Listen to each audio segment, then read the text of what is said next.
Paul Jackson Pollock was born on January 28, 1912, in Cody, Wyoming.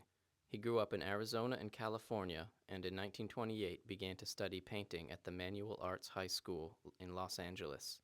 In fall 1930, Pollock moved to New York and studied under Thomas Hart Benton at the Art Students League.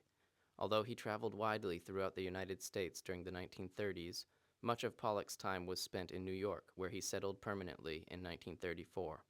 In 1943, Pollock briefly worked as a maintenance man at the Museum of Non-Objective Painting.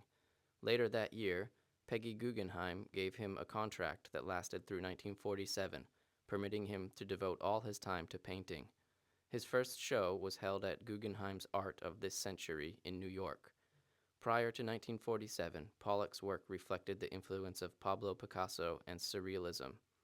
By the mid-1940s, Pollock was painting in a completely abstract manner, liberating himself from the vertical constraints of an easel by affixing unstretched raw canvas to the floor. In 1947, his drip style, marked by the use of sticks, trowels, or knives to drip paint, as well as pouring paint directly from the can, emerged.